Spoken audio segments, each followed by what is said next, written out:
Hello दोस्तों, स्वागत है आपका संतोष स्टडीज एकेडमी में। हम लोग आज सीटेट से संबंधित पर्यावरण अध्ययन का प्रीवियस ईयर पेपर सॉल्व करेंगे जो पेपर 1 से संबंधित है।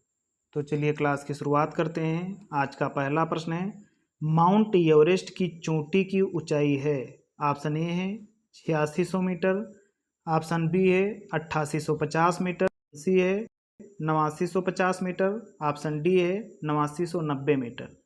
इसका आपको सही जवाब देना है। तो इसका सही उत्तर हो जाएगा option B 8850 metre. Mount Everest की जो ऊंचाई है रियल में वो 8848.86 मीटर है और इसके आसपास बी ऑप्शन आता है, इसीलिए इसका सही जवाब ऑप्शन बी होगा। अगले प्रश्न पर चलते हैं। अगला प्रश्न है कि जब किसी एक कपड़े पर दूध को उड़ेलते हैं, मलाई उस पर ही रह जाती है, पृथक्करण की यह प्रक्रिया है। ऑप्शन ए है निस्यंदन, ऑप्शन बी है चालन, ऑप्शन सी है अवसादन, ऑप्शन डी है निस्तारण। इसका सही जवाब देना है आपको। तो इसका सही उत्तर हो जाएगा निस्यंदन, यानी कि फिल्ट्रेशन या छानना। तो इसका सही उत्तर ऑप्शन ए होगा। अगले प्रश्न पर चलते हैं।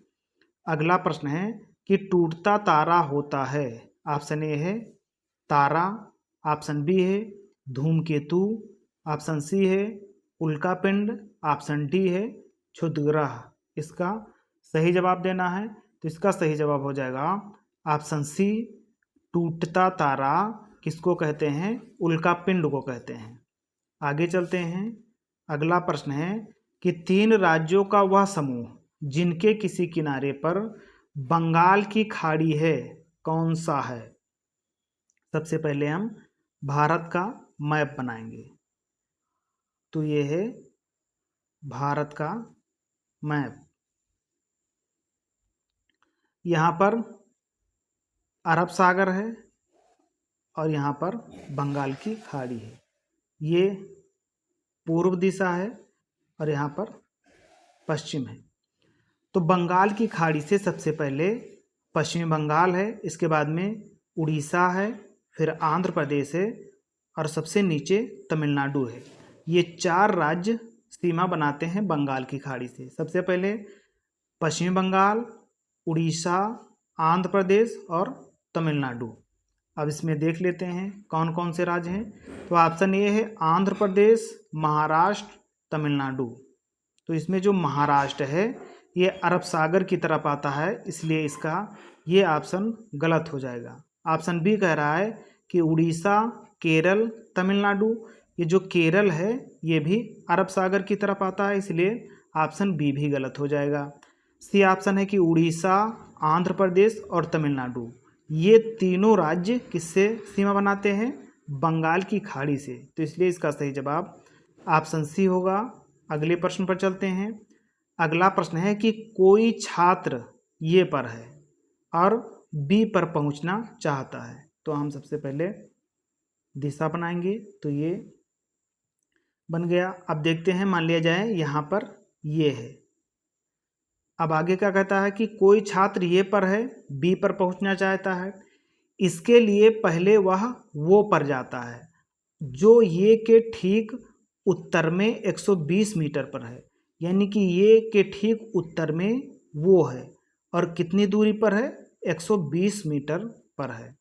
आगे कहता है वो से बी ठीक पश्चिम में है और आगे जो वो है वो से बी कौन दिशा में है? पश्चिम में है। तो यहाँ पर पश्चिम दिशा है और यहाँ पर पूर्व दिशा है और ऊपर यानी कि ऊपर उत्तर है और नीचे दक्षिण है। तो पश्चिम दिशा की तरफ बी है और कितनी मीटर पर है? 50 मीटर की दूरी पर है। तो 50 मीटर की दूरी पर है। अब कह रहा है कि ये से बी की दूरी तथा बी के सापेक्ष ये किस दिशा में है क्रमशः। तो बी और ये के बीच की दूरी बताना है और ये किस दिशा में है? बी के सापेक्ष। तो दूरी के मतलब यहाँ होता है कि न्यूनतम दूरी बताना है, यानी कि विस्थापन।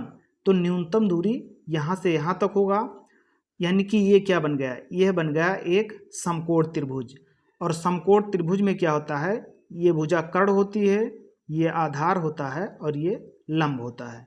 तो इसी हिसाब से बना लेंगे कि क्या हो जाएगा, कर्ण स्क्वायर बराबर आधार स्क्वायर प्लस लंब स्क्वायर।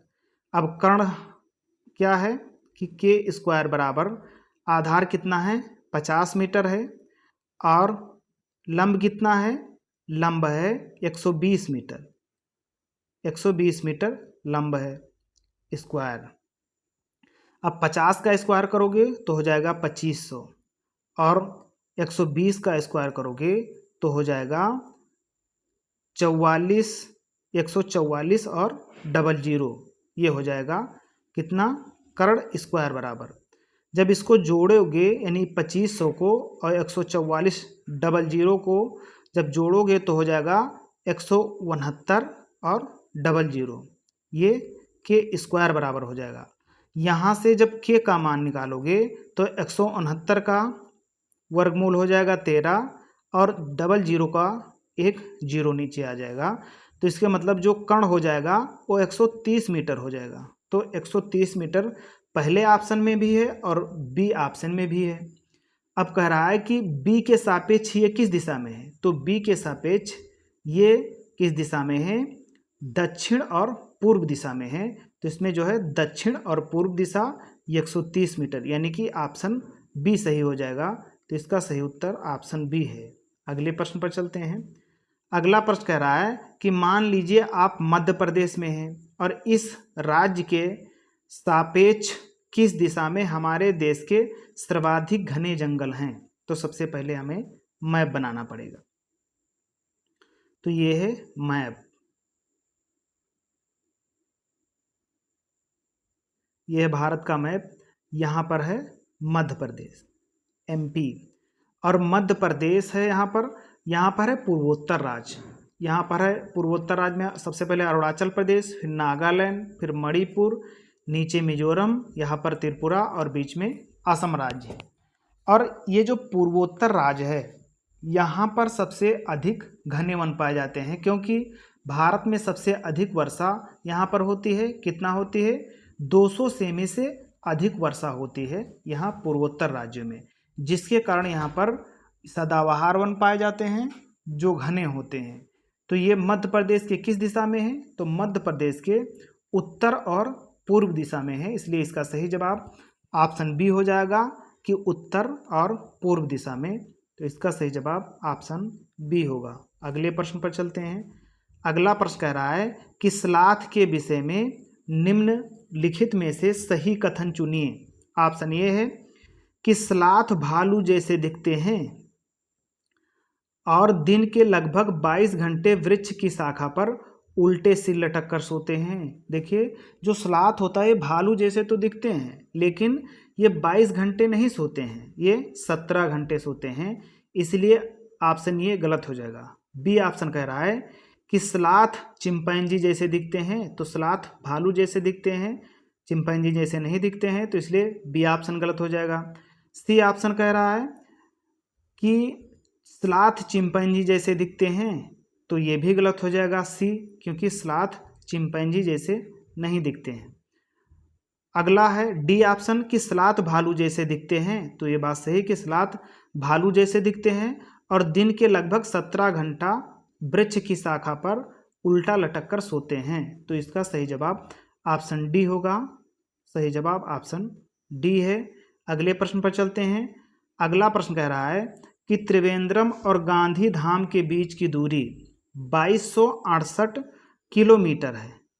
यदि कोई रेलगाड़ी इस दूरी को 42 घंटे में तय कर लेती है तो इन दोनों शहरों के रेलवे स्टेशन के बीच रेलगाड़ी की औसत चाल मीटर प्रति सेकंड में थी। यानी कि चाल बताना है और किसमें, मीटर प्रति सेकंड में बताना है।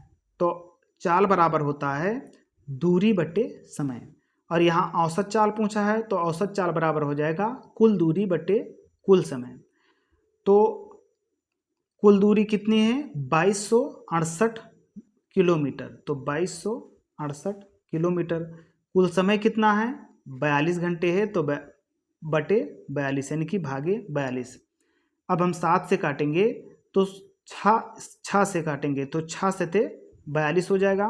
और ऊपर 6 त्रिक 18, 4 बचा हो गया 46, तो 6 सते 42, फिर 4 बता तो हो गया कि 6 अठे 48।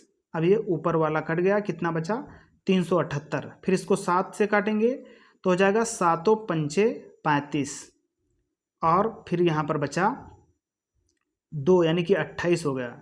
तो 7 चौक 28 यानी कि यहाँ पर उत्तर कितना आ गया 54, यानी क्या हो गया 54 किलोमीटर प्रति घंटा। इसकी चाल कितनी हो गई 54 किलोमीटर प्रति घंटा। ये प्रति घंटा में है क्या चाल, लेकिन यहाँ चाल पूछ किस में रहा है कि मीटर प्रति सेकंड में बताना है। तो जब चाल किलोमीटर प्रति घंटा से मीटर प्रति सेकंड में आना होता है तो हम 5/18 से भाग देते हैं, यानी कि गुणा करते हैं। तो 5/18 से गुणा कर देंगे तो 18 तेई 54 हो जाएगा, यानी कि 3 पचे 15, यानी कि 15 मीटर प्रति सेकंड इसका सही उत्तर आ जाएगा। कितना 15 मीटर प्रति सेकंड। तो ये ऑप्शन जो है इसका डी ऑप्शन सही हो जाएगा। अगले प्रश्न पर चलते हैं। अगला प्रश्न है कि किसी सभा में अपना परिचय देते समय किसी छात्र के कथन पर विचार कीजिए। कह रहा है कि मैं जिस जगह से आया हूँ वहाँ के अधिकतर लोग सरसों के तेल में बनी मछली खाना पसंद करते हैं। यह छात्र किस जगह से आया हो सकता है। देखिए, अगर जो गोवा से आता तो गोवा में नारियल के तेल में मछली मिलती पकी हुई, तो इसलिए गोवा से नहीं है। अगर जो केरला से आता, यहाँ पर भी नारियल ज़्यादा है तो इसलिए यहाँ पर भी नारियल के तेल में पकी होती, तो इसलिए केरल से भी नहीं है। और मिजोरम में जो है, मिजोरम में ऐसा कुछ है नहीं, तो मिजोरम भी नहीं होगा। इसका उत्तर जो है सही ऑप्शन सी हो जाएगा, कश्मीर से। जहाँ सरसों के तेल में पकी हुई मछली की बात करें तो वहाँ पर कश्मीर होगा। ऑप्शन सी सही उत्तर हो जाएगा। अगले प्रश्न पर चलते हैं। अगला प्रश्न कह रहा है कि निम्नलिखित में से सही कथन चुनिए। ऑप्शन ये है कि हाथी, कोई वयस्क हाथी एक दिन में 2 कुंटल से भी अधिक हरे पत्ते और झाड़ियाँ खा सकता है। जो हाथी होता है एक दिन में 1 कुंटल से अधिक हरे पत्ते और झाड़ियाँ खाता है, 2 कुंटल नहीं, तो इसलिए पहला ऑप्शन गलत हो जाएगा। बी ऑप्शन कह रहा है कि अत्यधिक भारी होने के कारण अधिकांश हाथी बहुत ज़्यादा आराम करना पसंद करते हैं। हाथी विशाल तो होता है लेकिन ये आराम करना पसंद नहीं करता है, इसलिए इसका बी जवाब भी गलत हो जाएगा। सी कथन है कि सी ऑप्शन है कि यहाँ तक कि 3 महीने की आयु के हाथी के बच्चे का भार सामान्यतः 200 किलोग्राम होता है। तो जो हाथी का जब बेबी होता है, जन्म लेता है, तो 1 कुंटल का होता है और इसके बाद में 3 महीने बाद 1 कुंटल का और हो जाएगा। तो इसलिए इसका जो भार होगा वो 200 किलोग्राम यानी कि 2 कुंटल का हो जाएगा 3 महीने बाद। तो इसलिए सी ऑप्शन इसका सही जवाब होगा। डी देख लेते हैं। ये डी ऑप्शन कह रहा है कि अधिकांश हाथी औसतन एक दिन में 9 से 10 घंटे सोते हैं। हाथी केवल 2 से 4 घंटा सोता है, क्योंकि ये आलसी नहीं होता है, इसलिए जो डी ऑप्शन होगा ये भी गलत हो जाएगा। इसका सही जवाब ऑप्शन सी होगा। अगले प्रश्न पर चलते हैं। अगला प्रश्न कह रहा है कि एक समूह को चुनिए जिसका प्रयोग पुनः चक्रण के पश्चात किया जा सकता है। ऑप्शन ये कह रहा है कि पॉलीथीन बैग, कागज, बैटरी, मोबाइल फ़ोन। बैटरी और मोबाइल फ़ोन का पुनर्चक्रण नहीं हो सकता, इसलिए ये ऑप्शन गलत हो जाएगा। बी ऑप्शन है कि चादरें, समाचार पत्र, प्लास्टिक बोतल और बैटरी। बैटरी का पुनर्चक्रण नहीं होगा, इसलिए बी ऑप्शन भी गलत हो जाएगा। सी ऑप्शन है कि लोहे की कीलें, कांच की बोतल, स्टील मग और गत्ते का डिब्बा। जब कबाड़ी खरीदने आता है तो यही सब तो खरीदता है, लोहा, कांच की बोतल और जो स्टील का मग, प्लास्टिक वगैरह यही तो लेता है। ये किस में जाता है, और पेपर वगैरह तो ये रिसाइकिल होने जाता है। तो इसलिए इसका जो है सही जवाब ऑप्शन सी होगा। इसका पुनर्चक्रण यानी कि रिसाइकिल से संबंधित है ये चीज़ें। डी में है कि चमड़े का बैग, तो चमड़े का बैग कहाँ रिसाइकिल होगा, इसलिए डी ऑप्शन गलत होगा। इसका सही जवाब ऑप्शन सी होगा। अगले प्रश्न पर चलते हैं। अगला प्रश्न कह रहा है कि कॉलम ए को कॉलम 2 से मिलान करना है। कॉलम ए में है छोले भटूरे। अब छोले भटूरे किस राज्य के प्रसिद्ध हैं? तो यहाँ छोला भटूरा ये पंजाब से संबंधित है, यानी कि पंजाब में बहुत प्रसिद्ध है, इसलिए इसका जो है एक जो है ई में मिलान करेगा। दूसरा है कि नारियल डली करी के साथ उबला टैपियोका। जहाँ टैपियोका की बात आएगी नारियल के तेल में उबला हुआ, वहाँ केरला आएगा, यानी कि 2 के साथ बी मिलान करेगा। तीसरा कह रहा है कि सरसों के तेल में पकी हुई मछली, ये भैया जम्मू कश्मीर के अंतर्गत आएगा, यानी कि डी आएगा, तो तीसरा में डी। चौथा है कि नारियल के तेल में बनी हुई मछली। अब नारियल के तेल में बनी हुई मछली है तो ये गोवा से संबंधित होगा, यानी कि ये ऑप्शन के अंतर्गत आएगा। तो एक में ई, अब देख लेते हैं किस में कौन सा है। तो एक में ई तो है, दूसरे में बी है, तो एक में ई, दूसरे में बी और तीसरे में डी। तो एक में ई, दूसरे में बी, तीसरे में डी और चौथे में ए। इसका सही जवाब जो है ऑप्शन डी होगा। थोड़ा कम दिखाई दे रहा है, इसके लिए क्षमा चाहते हैं। तो इसका जो है सही जवाब ऑप्शन डी हो जाएगा। आगे चलते हैं अगले प्रश्न पर। अगला प्रश्न कह रहा है कि अपनी कक्षा 4 के पर्यावरण अध्ययन के विद्यार्थियों के रचनात्मक आकलन के लिए उपयुक्त कार्य का चुनाव कीजिए। यहाँ पर क्या है, रचनात्मक आकलन से संबंधित बताना है ऑप्शन में। ऑप्शन है कि तैरने और डूबने के पाठ पर प्रश्न उत्तर लिखना। अगर जो डूबने और तैरने पर बच्चा उत्तर लिखेगा तो इसमें कोई रचनात्मक वाली चीज़ें नहीं होंगी, ये रटा रटाया उत्तर है, तो इसलिए ये ऑप्शन गलत हो जाएगा। बी ऑप्शन कह रहा है कि डूबने और तैरने की प्रक्रिया का अवलोकन करने के लिए क्रियाकलाप करना। अब यहाँ पर क्रियाकलाप आ गया, तो जब बच्चा क्रियाकलाप करेगा तो इसमें रचनात्मक कार्य होगा, इसलिए इसका जो है सही जवाब ऑप्शन बी होगा। इसका सही उत्तर है ऑप्शन बी। सी देख लेते हैं। सी कह रहा है कि तैरने और डूबने की परिभाषा की व्याख्या करना। अब व्याख्या करोगे तो मतलब रट्टा मारना होता है, रटी रटाई चीज़ें ज्ञान बांटना। डी कह रहा है जो वस्तुएं डूबती और तैरती हैं उनकी सूची बनाइए। ये भी क्या है, रट्टू विद्या है, तो इसलिए इसका सही जवाब ऑप्शन बी होगा। अगले प्रश्न पर चलते हैं। अगला प्रश्न कह रहा है कि पर्यावरण अध्ययन के शिक्षण में कला एवं कौशल का समावेश करना चाहिए क्योंकि वह प्रोत्साहित करता है। यानी कला एवं कौशल का समावेश क्यों करना चाहिए, वो क्या करता है, यानी कि किसको प्रोत्साहन देता है। तो कला एवं कौशल सृजनात्मकता को प्रोत्साहन देता है, या सहपाठी सीखने को, या कक्षा में अनुशासन को, या समावेशन को। इसका सही जवाब देना है आपको। तो कला एवं कौशल ये सृजनात्मकता को बढ़ावा देता है या प्रोत्साहन देता है, और यह साथ साथ सीखने को प्रोत्साहित करता है और समावेशन को जो है प्रोत्साहित करता है, और कक्षा में अनुशासन इसका कोई मतलब नहीं है। तो इसका जो है सही जवाब ये बी और डी होगा। तो ये बी डी ये जो है किस में है, ऑप्शन डी में है, तो इसका सही जवाब ऑप्शन डी होगा। डी सही उत्तर है। अगले प्रश्न पर चलते हैं। अगला प्रश्न है कि प्राथमिक कक्षाओं का पर्यावरण अध्ययन वह विषय क्षेत्र है जिसमें एकीकरण है, यानी कि पर्यावरण अध्ययन की जो पुस्तक है उसमें कौन कौन से विषय सम्मिलित हैं। ऑप्शन है कि विज्ञान एवं पर्यावरणीय शिक्षा के संप्रति एवं मुद्दे, तो बी है सामाजिक विज्ञान के संप्रति एवं मुद्दों का, सी है विज्ञान और सामाजिक विज्ञान के संप्रति एवं मुद्दों का, डी कह रहा है कि विज्ञान, सामाजिक विज्ञान, पर्यावरण अध्ययन के संप्रति और मुद्दों का। तो जो डी ऑप्शन है इसमें कह रहा है विज्ञान, सामाजिक विज्ञान, पर्यावरण अध्ययन, तो इसका जो है सही जवाब हो जाएगा ऑप्शन डी। ये सभी चीज़ें किस में आती हैं, पर्यावरणीय अध्ययन में। कौन कौन, विज्ञान, सामाजिक विज्ञान और पर्यावरणीय शिक्षा। अगले प्रश्न पर चलते हैं, इसका सही जवाब डी है। अगला प्रश्न है कि निम्न में से प्राथमिक स्तर के पर्यावरण अध्ययन का क्या उद्देश्य है।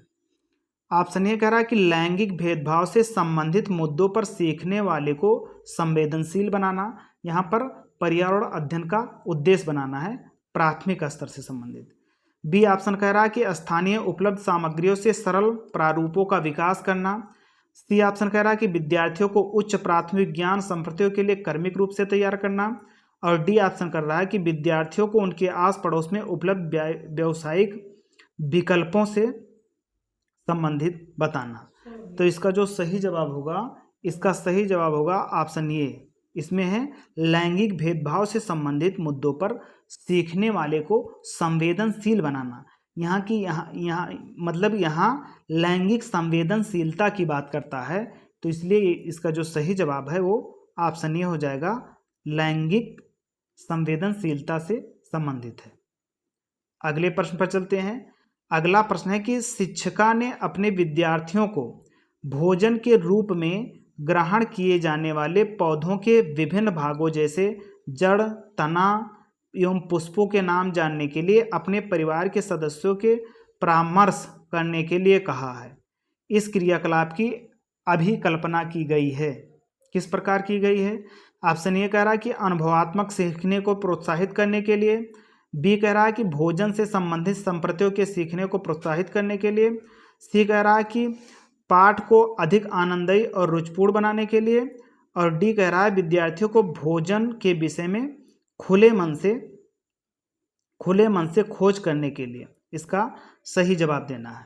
तो इसका सही जवाब हो जाएगा ऑप्शन ए कि अनुभवात्मक सीखने को प्रोत्साहित करने के लिए ऐसा शिक्षिका ने किया है। तो इसका सही जवाब ऑप्शन ये होगा। अगले प्रश्न पर चलते हैं।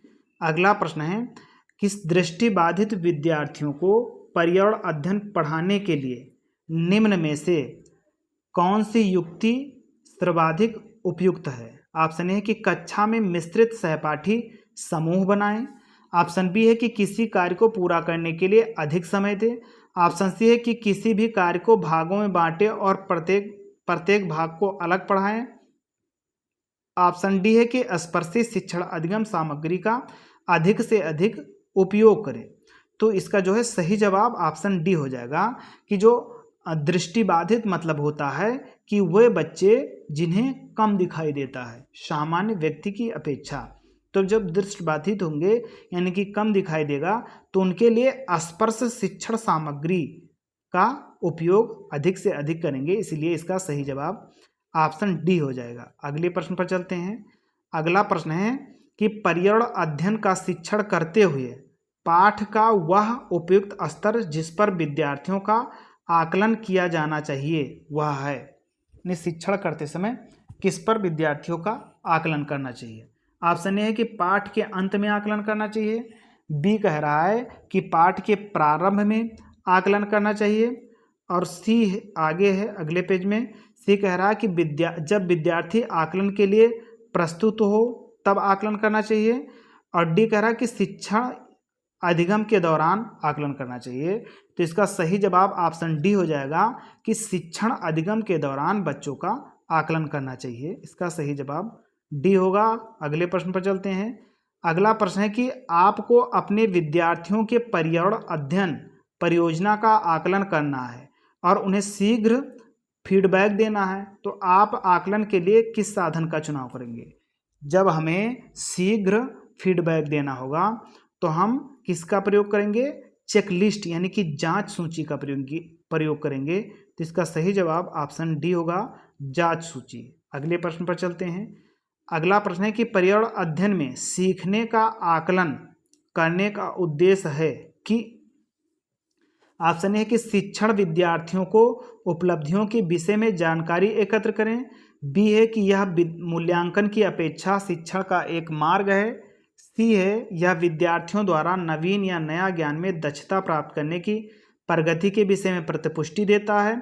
डी कह रहा है कि यह विद्यार्थियों को सीखने के बारे में सूचना देता है जिससे अगले चरण के लिए उन्हें सहारा दिया जा सके। तो इसका सही जवाब बताना है आपको।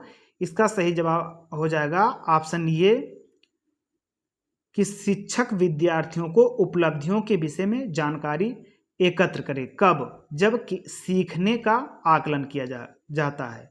यानी कि जब सीखने का आकलन किया जाता है तो विद्यार्थी के उपलब्धि के बारे में देखी जाती है। तो इसलिए इसका सही जवाब ऑप्शन ये होगा। अगले प्रश्न पर चलते हैं।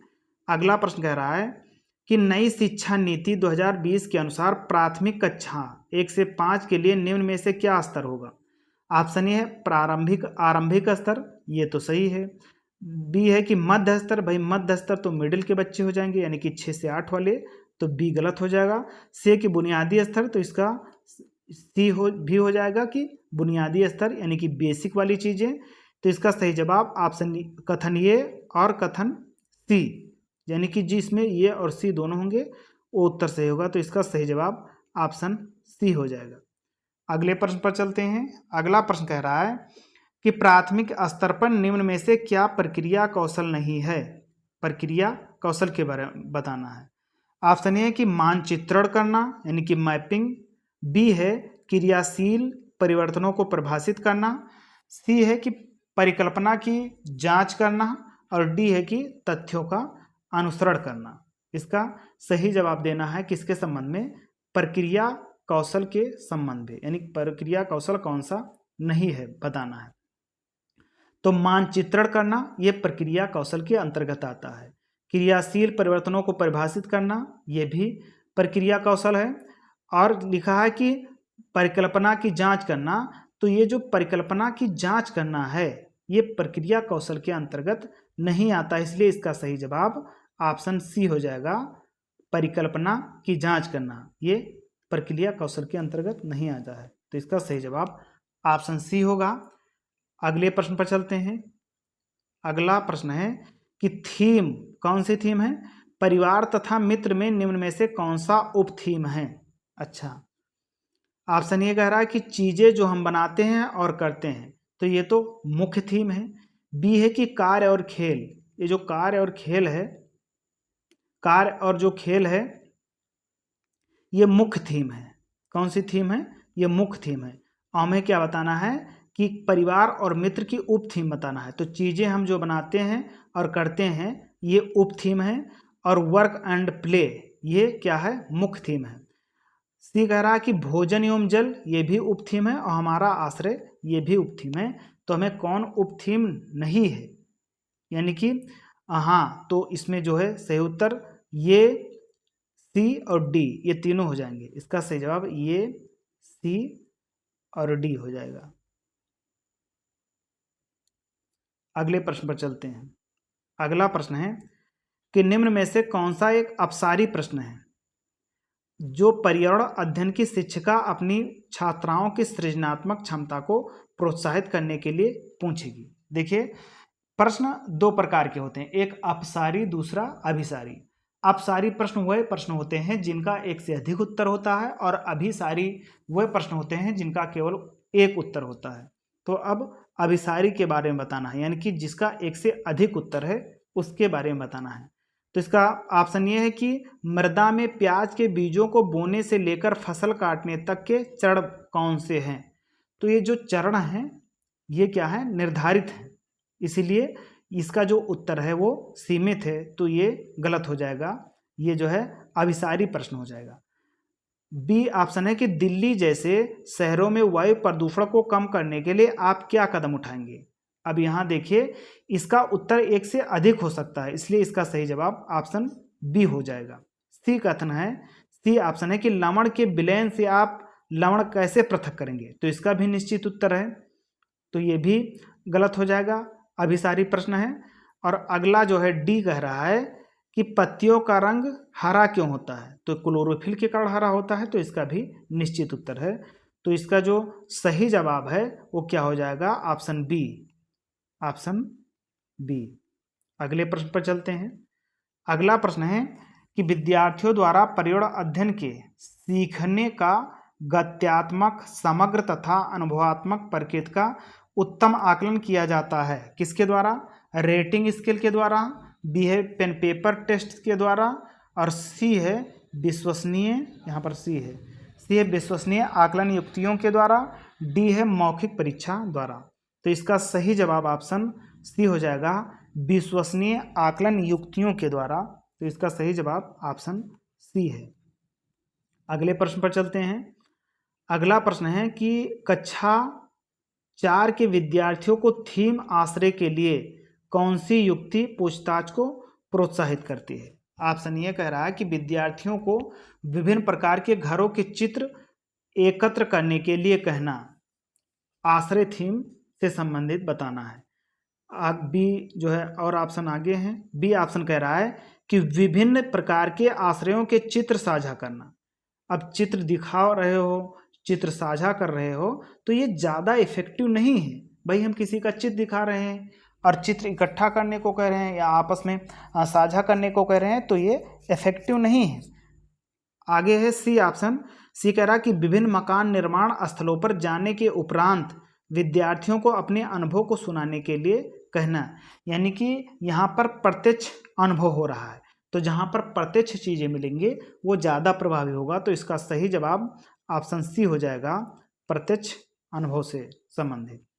डी ऑप्शन कह रहा है कि विभिन्न आश्रयों पर एक पावर पॉइंट की प्रस्तुति दिखाना, तो इसका डी भी गलत हो जाएगा, केवल सी सही उत्तर है। अगले प्रश्न पर चलते हैं। अगला प्रश्न है कि खेजड़ी वृक्ष के बारे में नीचे दिए गए कथनों के बारे में विचार करना है। किस पर? खेजड़ी वृक्ष से संबंधित। ऑप्शन है कि यह वृक्ष मुख्यतः रेगिस्तान क्षेत्रों में पाया जाता है। ये तो बात सही है, जो खेजड़ी वृक्ष है ये रेगिस्तान में पाया जाता है। बी ऑप्शन कह रहा है कि इसे उगने के लिए अधिक जल की आवश्यकता नहीं होती है। ये भी बात सही, जब रेगिस्तान में उगता है तो वहाँ पर जल की कमी होती है, इसलिए अधिक जल की आवश्यकता नहीं होती है।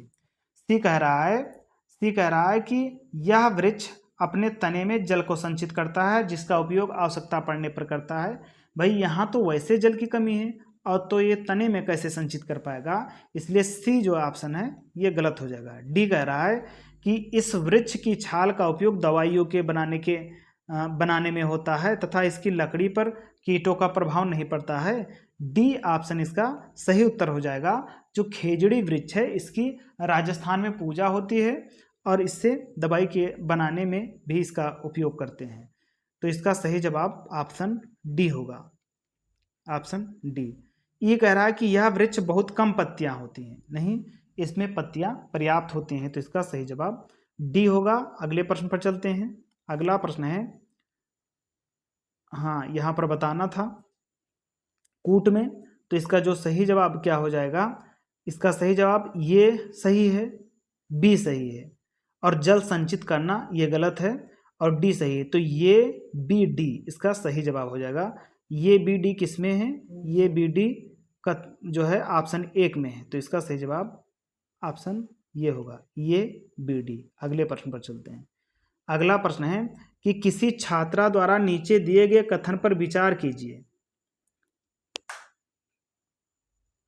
मैं जिस क्षेत्र से आया हूं वहां बारिश बहुत कम होती है, तो कहां पर बारिश बहुत कम होती है? और कह रहा कि गर्मी बहुत पड़ती है, और लिखा कि हमारे घर मिट्टी के बने होते हैं और घरों की दीवारें बहुत मोटी होती हैं, इन्हें मिट्टी से ही पोतकर सुंदर किया जाता है, और घरों की छतें कटीली झाड़ियों द्वारा बनाई जाती हैं। तो जहाँ वर्षा कम होती है, जहाँ गर्मी अधिक पड़ती है और घर मिट्टी के बने होते हैं और छत झाड़ियों से होते हैं, तो ये रेगिस्तान की बात कर रहा है। और रेगिस्तान है कहाँ? तो रेगिस्तान कहाँ है? राजस्थान में आता है, इसलिए इसका सही जवाब ऑप्शन सी हो जाएगा, राजस्थान इसका सही उत्तर है। अगले प्रश्न पर चलते हैं। अगला प्रश्न है, यानी कि आज की क्लास ओवर हुई। क्लास देखने के लिए धन्यवाद। क्लास पसंद आई हो तो चैनल को सब्सक्राइब कीजिए और बेल आइकन को दबाइए ताकि समय से क्लासें मिलती रहें। आज के लिए इतना ही। जय हिंद, नमस्कार।